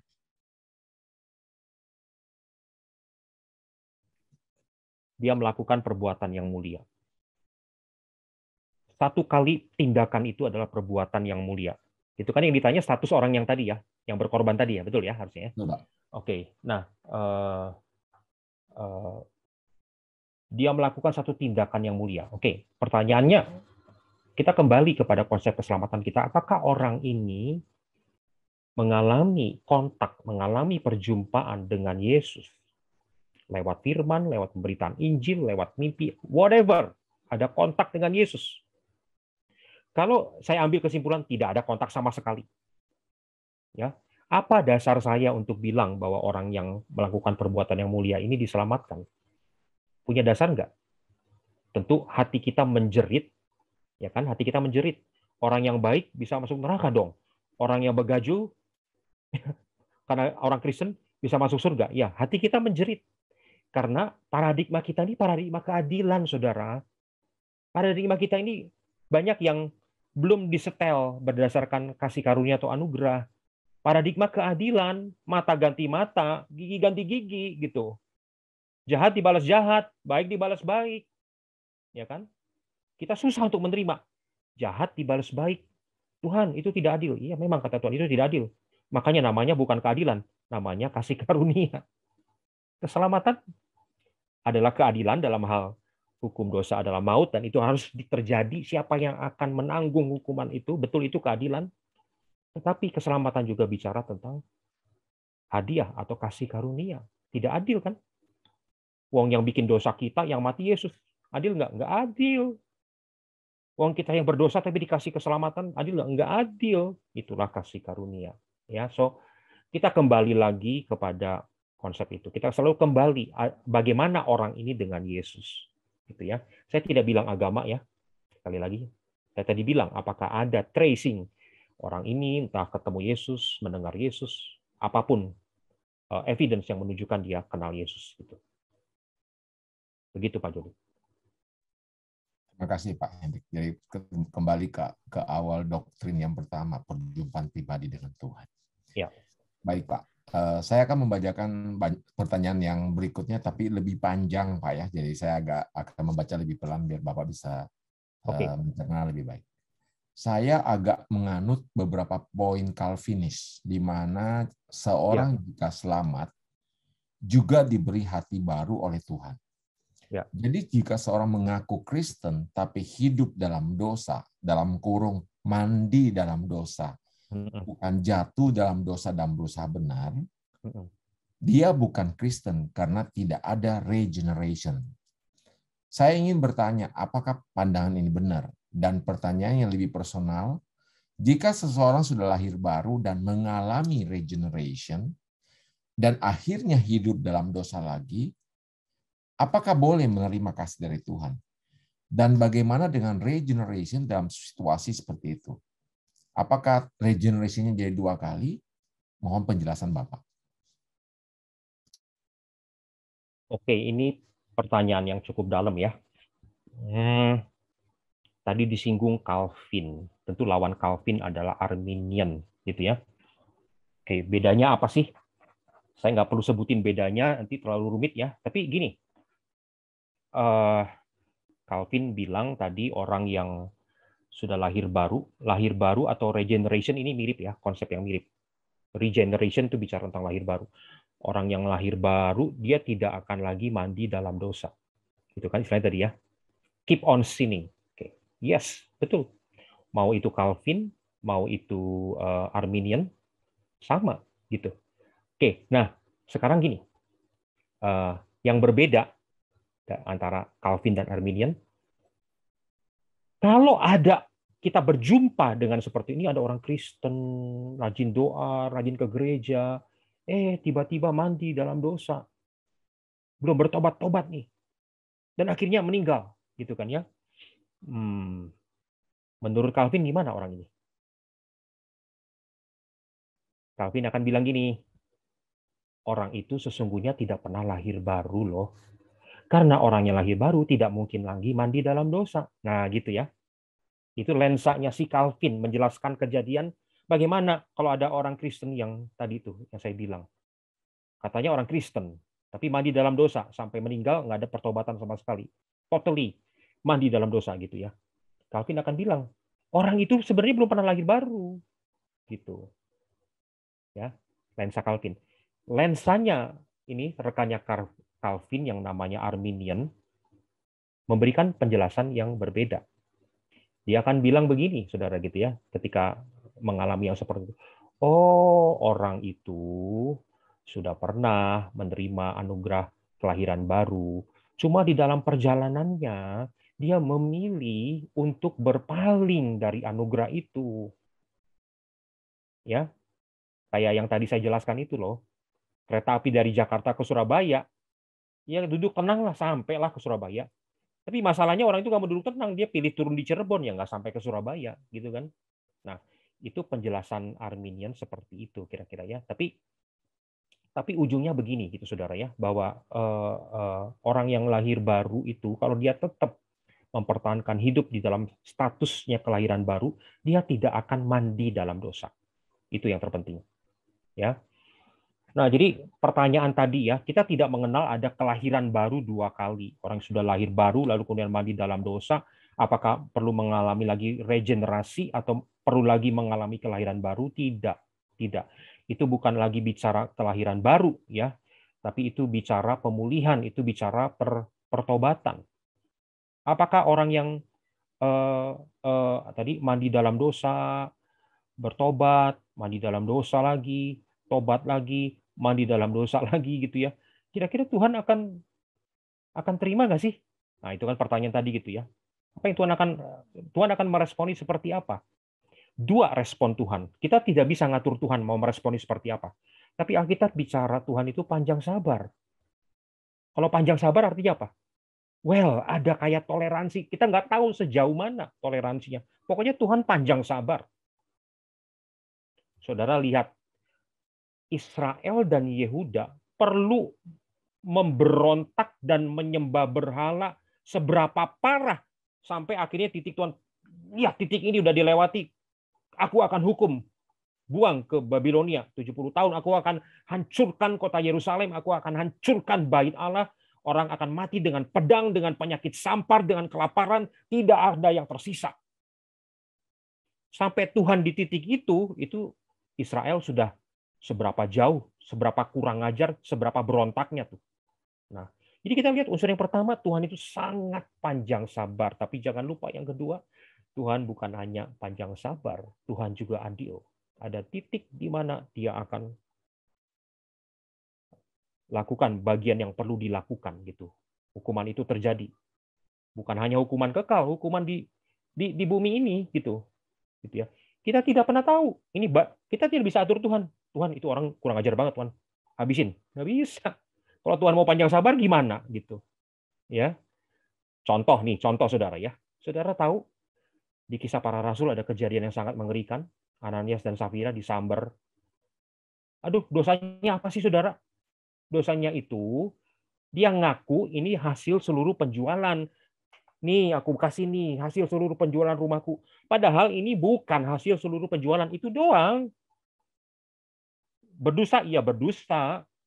Dihabisin sama Tuhan. Saya mau tanya, hari ini kita kenal nggak ada kejahatan yang melibatkan penipuan, yang melibatkan korupsi, pembohongan publik, yang lebih jahat dari Ananias Safira?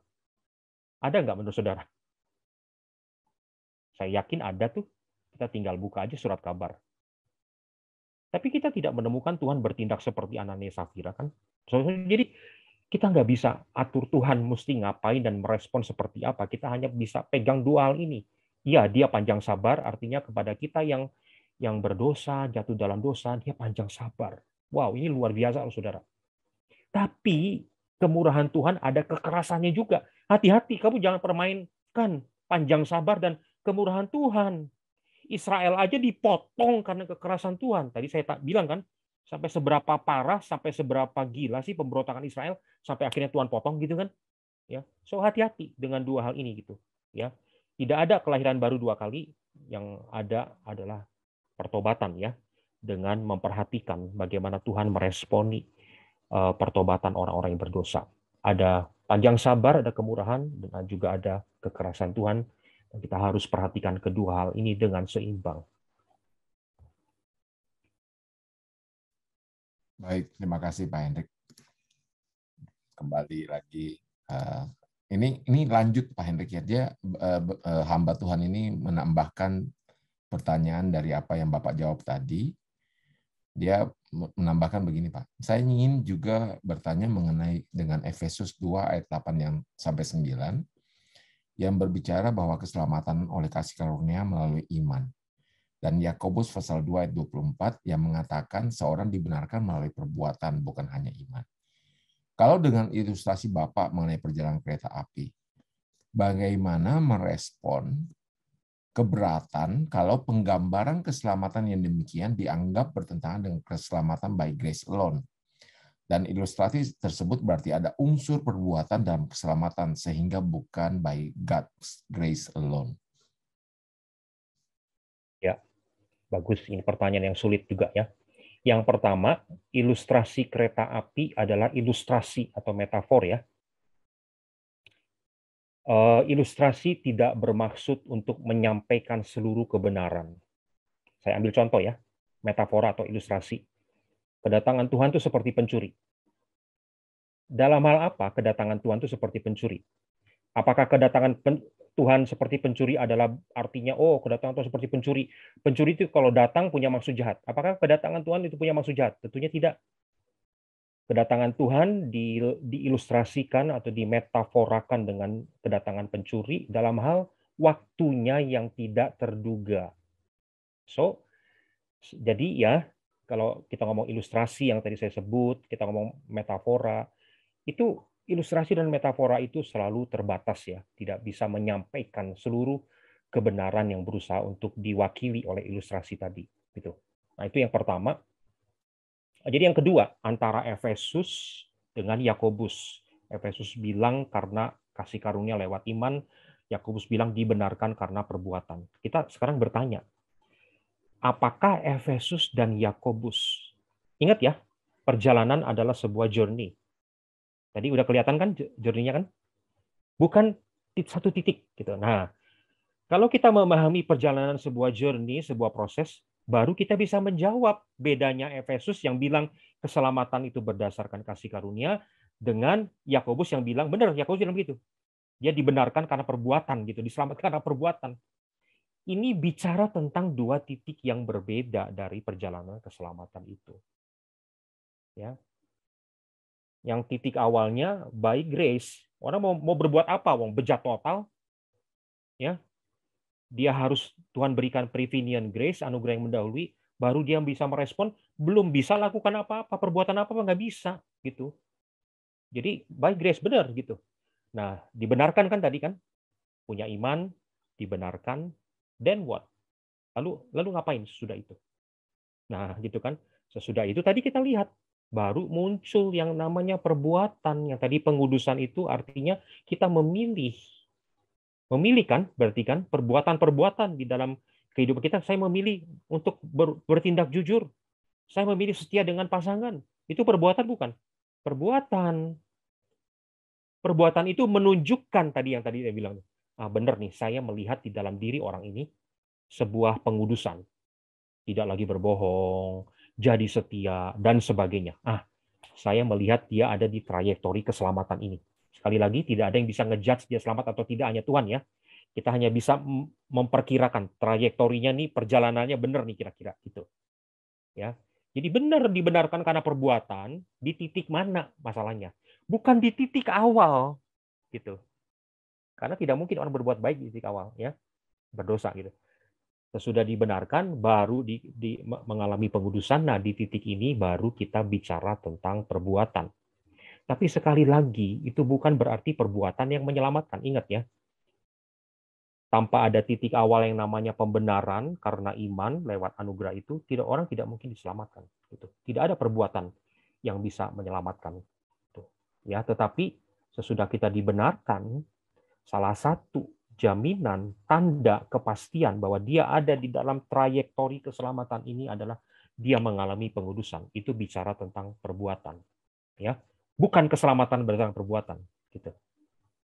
Oke, semoga penjelasan ini cukup bisa dicerna. Karena memang kalau kita ngomongin keselamatan ya seperti ini, kita nggak bisa ngomong yang, Pak, yang jelas saya ngomong deh, A atau B, surga atau neraka. Nggak bisa ngomongin keselamatan, nggak bisa gitu. Kecuali kita jadi Tuhan, kita bisa. Selamat tidak, gitu ya. Saudara.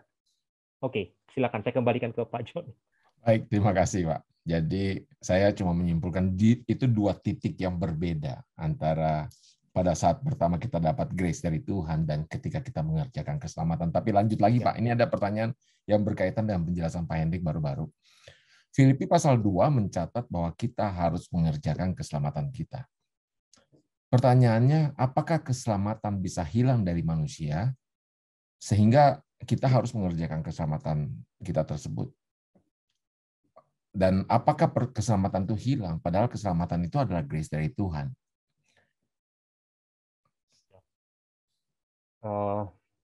Ada dua hal yang perlu kita bedakan di dalam pertanyaan ini. Satu, apakah keselamatan bisa hilang? Gitu ya. Yang kedua, tadi ini bicara tentang sorry, saya jadi agak lupa yang kedua. Saya mungkin bahas yang pertama aja ya. Apakah keselamatan itu bisa hilang? Oke, nah sekali lagi ini ada dua cara untuk ngejawabnya. Ya, kita punya pandangan gitu ya. Kalau pandangan kita, ya, itu versi Arminian, pandangan kita adalah seorang bisa kehilangan keselamatan kalau dia tidak tinggal di dalam Kristus. Ya, sudah diselamatkan, ranting ini sudah dicangkokkan kepada pokok anggur, yaitu Yesus. Tapi dia tidak mau tetap tinggal di pokok anggur itu. Ya, itu respon dari orang itu kan. Ingat tadi, keselamatan itu bicara tentang respon. Kita meyakini begitu. Tuhan menawarkan kasih-Nya lewat anak yang tunggal, kita akan diselamatkan. Itu kasih Tuhan yang besar. Kita bisa responi kan, ya atau tidak gitu kan. Nah, gitu kan. Jadi keselamatan adalah sebuah respon. Jadi dari sudut pandang kita orang itu bisa memilih apakah dia tetap akan tinggal di dalam Yesus atau tidak. Betul nggak? Dan di dalam pengamatan kita akan kehidupan di dalam dunia nyata, kenyataannya begitu kan? Orang milih kan? Saya tetap sekali Yesus, tetap Yesus, no matter what. Tapi kita juga lihat di dalam kehidupan nyata, ada orang yang dulu Yesus, sekarang ganti, gitu kan ya. Tapi sekali lagi kita nggak bisa ngejudge orang ini menghujat Roh Kudus atau tidak, karena siapa tahu dia bisa balik lagi, bertobat lagi, gitu kan. Nah, jadi dari sudut pandang kita, keselamatan bisa hilang, iya, kalau orang itu memilih untuk tidak tinggal di dalam Yesus, gitu, ya. Nah, dari sudut pandang yang lain, Calvin bilang begini, nggak bisa hilang, mana mungkin hilang. Kalau karya Tuhan yang ajaib, ya sekali selamat tetap selamat. Gitu. Nah, Pak Calvin, tapi kok saya melihat ya ada orang-orang yang meninggalkan Yesus, ganti agama gitu kan. Gimana tuh Pak Calvin? Katanya keselamatan nggak bisa hilang, Pak Calvin. Maka Pak Calvin ini ya akan jawab, oh dia itu murid palsu, dia bohongan jadi orang Kristen, dia nggak sungguh-sungguh terima penebusan Yesus, dia cuma pakai baju orang Kristen aja. Buktinya apa? Buktinya dia bisa tinggalin Yesus. Nah, jadi bedakan jawabannya ya antara kita yang Arminian dengan yang Calvin. Jawabannya beda untuk menjelaskan kenapa bisa ada orang yang berpaling gitu ya. Tapi yang kita percaya dan menurut saya yang lebih mencerminkan apa yang dikatakan Alkitab dengan apa yang terjadi di dalam dunia nyata adalah orang itu meresponi gitu, memilih tetap tinggal di dalam Tuhan atau tidak. Ya, Tuhan kan tidak bisa paksa. Kamu harus tetap mengasihi aku. Ya, kalau bisa dipaksa kita berarti mengasihi Tuhan tidak dengan kasih yang sejati dong ya. Aduh, aku mengasihi Tuhan dipaksa oleh Tuhan, nggak ada pilihan lain. Ya, kita punya pilihan, manusia punya pilihan untuk meresponi apa yang Tuhan berikan, termasuk apakah dia tetap akan tinggal di dalam Yesus atau tidak. Ya, di dalam makna itulah maka keselamatan dalam tanda petik itu ya bisa hilang. Ya. Baik, terima kasih Pak Hendrik. Ya. Berarti keselamatan walaupun is a grace bisa hilang kalau kita tidak tetap tinggal di dalam Tuhan, menjalankan keselamatan kita. Thank you Pak. Pak, saya lanjut Pak. Nah, ini pertanyaan menarik, Pak. Apakah orang-orang yang sudah dipanggil Tuhan sekarang sudah mengalami tahap pemuliaan? Kalau belum, apakah mereka yang dipanggil Tuhan sekarang harus menunggu sampai Yesus datang baru mengalami pemuliaan? Wah, pertanyaannya makin sulit ya. Oke, ini perlu satu sesi lagi tentang second coming sebetulnya ya. Oke, ini topik yang pernah kami diskusikan dengan Pastor Niko ya. Oke, nanti tunggu waktunya kapan ini mau diajarkan atau disuarakan di forum-forumnya GBI Gatot Subroto ya. Tapi kira-kira gini ya pandangan kami tentang hal itu. Pemuliaan terjadi pada saat kedatangan Tuhan kali yang kedua. Oke, belum terjadi kan? Karena patokannya tadi, di saat kedatangan itulah, maka orang yang mati di dalam Tuhan akan dibangkitkan, betul? Dan orang yang masih hidup, tubuhnya akan diubahkan. Jadi baik yang mati dalam Tuhan maupun yang masih hidup pada saat kedatangan Tuhan, dua-duanya akan mengenakan tubuh kemuliaan, dua-duanya akan berjumpa dengan Tuhan. Tadi yang dikatakan ya, dia menjadi sama dengan Yesus, dengan Kristus gitu kan. Nah, sehingga kalau kita memahami seperti itu, sekarang orang yang mati di dalam Tuhan sudah banyak ya. Udah ada kan gitu ya, udah ada. Udah mengalami pemulihan belum? Belum, berdasarkan ayat firman Tuhan yang tadi, belum mengalami pemulihan. Dia belum mengenakan tubuh kemuliaan. Nah, sorga kekal, tempat tinggal kita bersama dengan Tuhan, itu namanya langit dan bumi yang baru. Di langit dan bumi yang baru, yaitu tempat tinggal kekal kita dengan Tuhan selama-lamanya, kita ini, semua yang mati di dalam Tuhan, baik yang mati dalam Tuhan maupun yang belum mati di dalam Tuhan pada saat itu kali kedua, kita ini akan pakai tubuh. Kita bukan roh nanti di langit dan bumi yang baru, saudara. Tubuh. Langit dan bumi yang baru juga bukan langit-langitan, bumi-bumian yang fata morgana. Langit dan bumi yang nyata. Gitu. Kita hidup di sana dengan tubuh yang nyata. Tubuh kemuliaan. Ya, jadi jawabannya seperti itu gitu ya. Jadi sekarang orang-orang yang mati di dalam Tuhan, dia ada di dalam tempat yang namanya Firdaus. Tentu Firdaus ini tempat yang orang mengalami, aduh, saya ada di dalam pangkuan Bapak Abraham gitu ya. Jadi sesuatu yang baik. Tapi itu bukan surga seperti yang tadi saya bilang, surga kekal yang akan menjadi tempat tinggal kita selama-lamanya dengan Tuhan. Ya, saya masih bisa tolerir lah kalau ada hamba Tuhan bilang khotbah begini di ibadah penghiburan. Saudara-saudara kita patut bersyukur hari ini saudara kita X dia mati di dalam Tuhan. Saya yakin sekarang dia berbahagia bersama Bapa di surga. Oke lah ngomong gitu ya. Kita nggak perlu terlalu kalau kita ngomong teologi, surga yang mana dulu gitu kan ya. Itu bukan surga kekal yang nanti menjadi tempat tinggal kita bersama dengan Tuhan selama-lamanya gitu ya. Itu surga yang disebut sebagai Firdaus, dunia orang mati yang diperuntukkan bagi orang-orang yang benar mati di dalam Tuhan, namanya Firdaus atau paradiso ya. Di situ mereka ada di dalam keadaan yang diberkati, seperti si Lazarus mati ada di dalam kondisi yang berbahagia. Orang kaya mati kepanasan gitu ya di tempat yang tidak berbahagia gitu. Oke. Tapi itu bukan tempat di mana kita akan menghabiskan kekekalan bersama dengan Tuhan. Tempat di mana kita akan menghabiskan kekekalan bersama dengan Tuhan namanya langit dan bumi yang baru. Baca kitab Wahyu ya. Oke. Itu dulu kali jawabannya. Baik, terima kasih Pak Hendrik. Saya lanjut Pak. Ini masih ada beberapa pertanyaan ya Pak. Kita agak nambah dikit karena ada beberapa pertanyaan penting Pak. Ya, ini pertanyaan menarik menurut saya. Apa penganut paham hyper grace bisa disamakan dengan penganut word of faith yang sebenarnya lebih populer dan jumlah pengajarnya lebih banyak tersebar di dunia? Jika berbeda, apa bedanya dan lebih berbahaya yang mana? Word of faith berbeda dengan hyper grace. Ya, kalau kita ngomong ajaran. Tapi kalau kita ngomong prakteknya, sangat mungkin dan menurut pengamatan saya yang ngajarin word of faith ya juga yang ngajarin hyper grace gitu. Ada di dalam orang atau lembaga yang sama gitu ya. Tapi ini ajaran yang berbeda. Hyper grace seperti yang tadi sudah saya jelaskan, word of faith itu terutama bukan bicara tentang keselamatan. Ini bicara tentang berkat keselamatan. Ya, orang yang sudah diselamatkan di dalam Tuhan, berkat seperti apa yang dia akan alami? Oh, kalau kamu sudah diselamatkan di dalam Tuhan, kamu harus diberkati secara materi.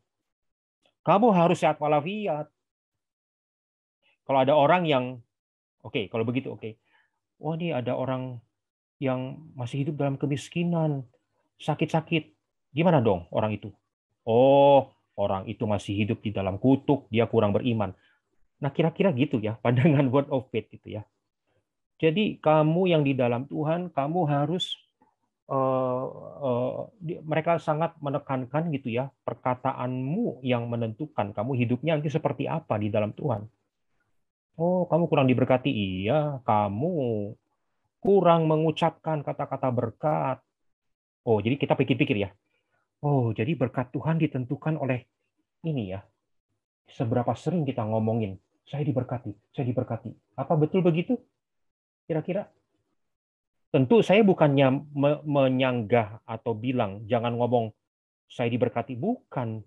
Iman akan dinyatakan lewat kata-kata. Saya diberkati Tuhan. Yes, of course. Tapi bedanya adalah apakah itu yang membuat kita diberkati atau tidak diberkati oleh Tuhan. Itu bedanya ya. Para penganut word of faith sangat yakin semua yang kita alami, berkat atau bukan berkat, baik atau buruk, tergantung dari yang kita ucapkan. Pertanyaannya, yang kita ucapkan firman atau bukan? Nah, itu pertanyaan kedua tuh. Firman atau bukan? Kalau bukan firman, ini bukan lagi word of faith, ini masuk ke dalam ranah New Age. Ya, kamu perkatakan, maka apa yang kamu katakan jadi. Ini bukan ajaran Kristen, saudara. Ini ajaran New Age. New Age, betul nggak, saudara? Ya, ada banyak buku-buku ya yang dipopulerkan oleh guru-guru spiritual, ya. Eckhart Tolle, gitu. Pernah dengar nggak nama penulis Eckhart Tolle? Pengarang yang banyak dipromosikan oleh Oprah Winfrey. Ini guru-guru New Age, ya. Bagi mereka, ya itulah kunci untuk hidup sesuai apa yang kamu ingini, gitu. Kamu atur dengan perkataan kamu, ya. Oke. Nah, sekali lagi, saya bukannya menyanggah bahwa kita tidak mengucapkan firman dan firman yang kita ucapkan dalam iman itu jadi. Bukan itu ya. Pertanyaannya adalah apa yang diucapkan itu firman atau bukan, atau dari keinginan kita doang, gitu. Saya mau bilang, bahkan keinginan manusia yang diucapkan kamu bisa jadi loh, saudara. Bisa jadi, bisa terjadi gitu maksud saya, saudara. Ya, orang dari sugesti bisa mengalami apa yang dia pengen alami, bukan iman, sugesti. Gitu. Bisa kejadian. Ya, so jadi kalau kita ngomongin word of faith, kita juga harus hati-hati, gitu ya. Ada banyak variasinya, mulai dari yang word of faith yang cukup alkitabiah, mengucapkan firman, kamu beriman, kamu akan alami, kayak gitu ya. Sampai ke yang paling parah itu tadi tuh, yang pokoknya apa yang kamu ucapkan perkataan positif dalam tanda petik. So hamba-hamba Tuhan harus hati-hati ya kalau berkhotbah. Jangan menekankan perkataan positifnya, tapi menekankan apakah itu perkataan Tuhan atau bukan, gitu. Perkataan positif ada yang bukan dari Tuhan kan. Orang lagi hidup dalam dosa, saya hidup dalam dosa, tapi saya mau berkata-kata positif.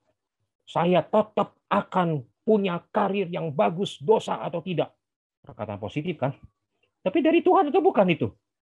Nah, hati-hati ya kalau kita ngajarin, ayo jemaat kita berpikir positif. Ayo jelasin lebih lanjut apa maksudnya berpikir positif.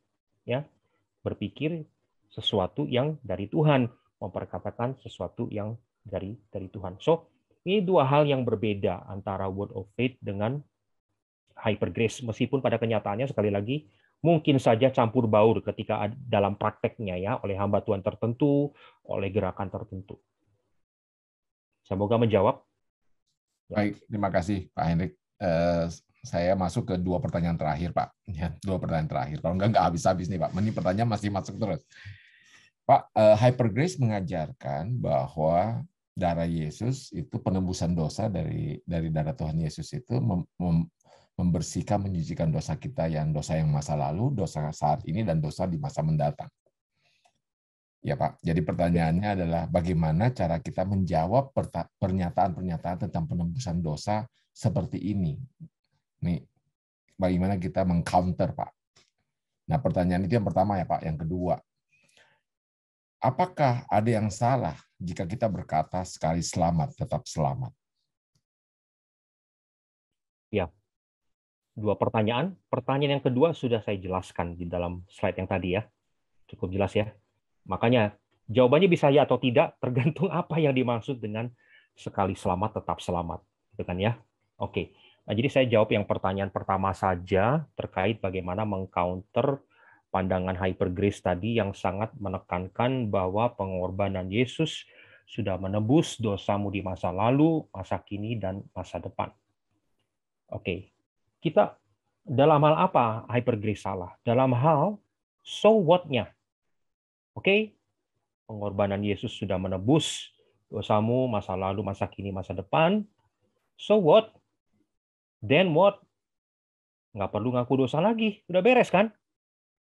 Nggak perlu lagi bertobat. Udah beres kan? Nah, jadi itu yang trajektori yang salahnya gitu. Ya, seolah-olah bayangin gini ya, kayak Yesus itu kasih DP. Nih, saya beli Hendrik Timadius, saya tebus $1 triliun. Waduh, ya mahal sekali memang. Darah Yesus mahalnya tidak bisa dinilai uang. $1 triliun. Jadi, wah itu ya. Untuk seluruh dosa yang mungkin kamu akan bisa kerjakan di dalam hidup kamu. Oke, kalau saya terima itu gimana? Sebagai orang hyper grace. $1 triliun, gue punya banyak kesempatan. Apakah begitu? Nah, di situ letak kesalahannya gitu. Ketika kita melihat bahwa Tuhan telah menebus dosa masa depan, lalu dipahami dalam arti udah beres semua di masa depan, tidak perlu ada apa-apa lagi, gitu, ya. Jadi itu yang jadi diserang di situ. Itu bisa bener nggak? Bisa jelas apa Yesus mati? Gini, Yesus mati tahun berapa?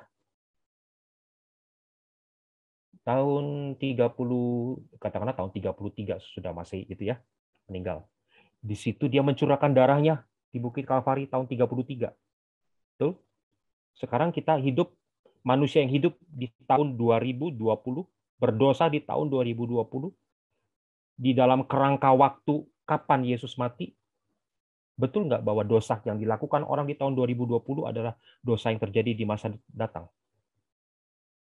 Betul ya? Benar nggak, saudara? So, jadi kalau kita ngomong dimensi waktu dari karya Tuhan, hati-hati, saudara. Dahulu, sekarang, dan nanti itu adalah kerangka waktu manusia. Ya, kita hidup di dalam waktu yang linier kan? Kita hanya hidup di hari ini, jam sekian. Yang sudah berlalu, masa lalu, yang belum terjadi, masa depan. Kita tidak bisa hidup di masa lalu, kita tidak bisa hidup di masa depan. Tidak ada yang namanya time travel sampai hari ini. Tidak ada yang namanya mesin waktu gitu. Tapi bagi Tuhan, Tuhan tidak dibatasi oleh waktu yang seperti itu. Masa depan, masa lalu, masa depan, masa sekarang. Tuhan itu kekal ya. Salah satu sifat Tuhan kekal. Dia tidak dibatasi dengan keterbatasan waktu yang linier seperti yang kita alami. So bagi Tuhan, dahulu, sekarang, selamanya. Bagi kita itu masa yang berbeda. Bagi Tuhan, Tuhan tidak dibatasi oleh dahulu, sekarang, dan selamanya. Ya, jadi bagi saya bahwa pengorbanan Yesus bisa menebus dosa kita di masa datang, kita perlu pahami dulu apa yang dimaksud gitu ya. Kalau ini maksud hyper grace sehingga artinya udah beres semua, itu salah gitu ya.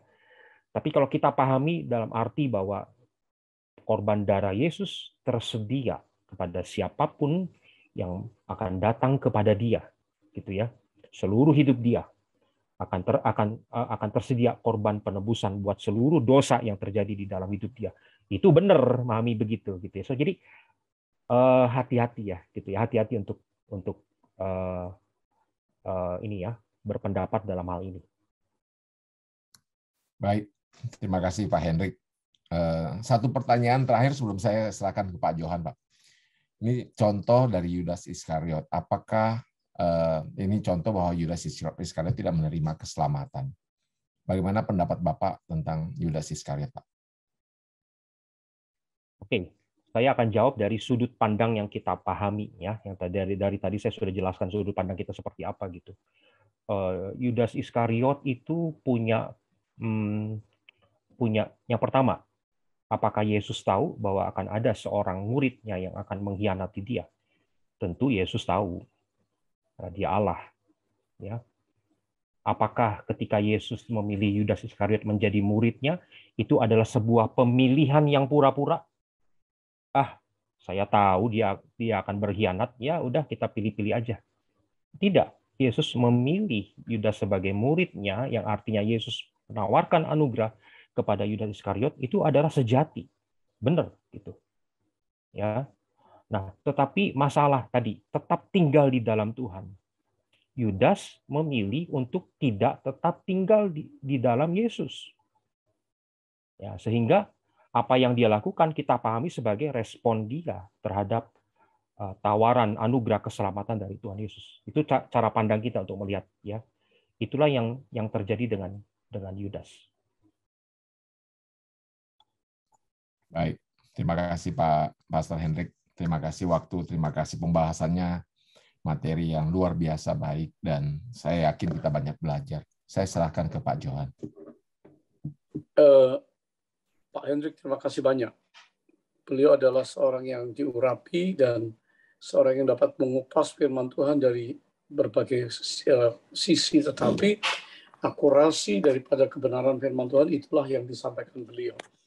Tentunya nanti entah Januari atau Februari akan ada session lagi. Pak Hendrik sudah berjanji untuk setahun akan banyak kali bersama kita, dan hari ini saya ingin membuka UBI ini, Understanding Bible in Depth, karena peserta kita bukan hanya Jakarta, ya, tetapi juga dari Malaysia, dari Hong Kong, Macau, Singapura, Bangkok, dan cabang-cabang yang ada. Dan saya tahu semakin lama program ini semakin akan diminati karena akan mendewasakan, sehingga saudara-saudara pengerja menjadi orang-orang yang bisa memberi jawab kepada rekan-rekan jemaat dan lain sebagainya.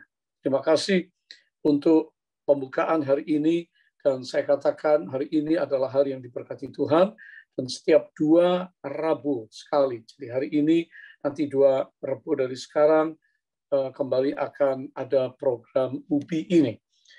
Puji Tuhan, di dalam nama Bapa, Anak dan Roh Kudus, Tuhan Yesus Kristus, UBI kita resmikan hari ini, dan dibuka oleh Bapak Ketua Tim Teologi Gereja kita, Gebek Katsu, sekaligus juga beliau adalah aktivis dari Forum Teologi Gereja Bethel Indonesia, Tim Teologi Gereja Bethel Indonesia Sinode. Dengan demikian, hari ini kita buka secara resmi, dan saudara-saudara yang hadir pada hari pertama ini tentunya mendapat berkat yang istimewa. Tentunya pemaparan tentang yang disampaikan Pak Hendrik tadi, masih ada banyak hal yang saudara ingin bertanya, tetapi nanti ada sesi berikutnya, ya, supaya saudara bisa mengerti, memahami lebih jelas tentang karya Kristus, tentang kekristenan, dan hidup kita dalam kaitan dengan keselamatan. Puji Tuhan. Terima kasih, Tuhan memberkati kita hari ini, dan saya serahkan kepada panitia dan Pastor Harry yang akan menyampaikan hal-hal yang lain dan juga menutup. Pak Harry menjadi penanggung jawab untuk program ini, dan ada panitia yang selalu akan menangani program ini. Thank you, Pak Joni Kandan.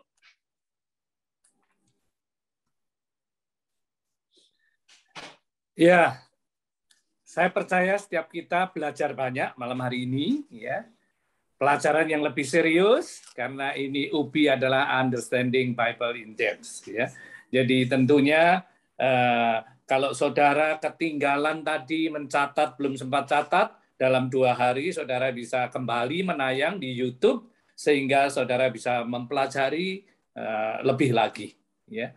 Saya percaya awal perdana dari UBI akan jadi berkat untuk pendewasaan seluruh jemaat dan seluruh pemirsa yang ikut malam hari ini, dan kita semua tentunya kalau mengerti kebenaran dengan jelas, tidak gampang untuk diombang-ambingkan dan dibingungkan. Ya, kita akan segera akhiri program UBI malam hari ini, dan mari bersatu hati kita berdoa. Bapak, terima kasih untuk malam hari ini. Engkau mengurapi hamba-Mu, Bapak Hendrik Timadius, yang sudah menjadi saluran berkat untuk setiap kami. Engkau juga mengurapi setiap peserta malam hari ini, karena kami mau ikut, mau mengerti lebih lagi kebenaran firman, sehingga kami boleh menghidupi firman dengan baik. Bapa, meteraikan semua kebenaran firman, dan urapi setiap kami, bukan hanya sekedar menjadi orang yang ngerti firman, tapi orang yang ngerti firman dan melakukannya. Mari saudara, buka hatimu, angkat tanganmu, terima berkat yang terbaik dari Pastor Johan Handoyo.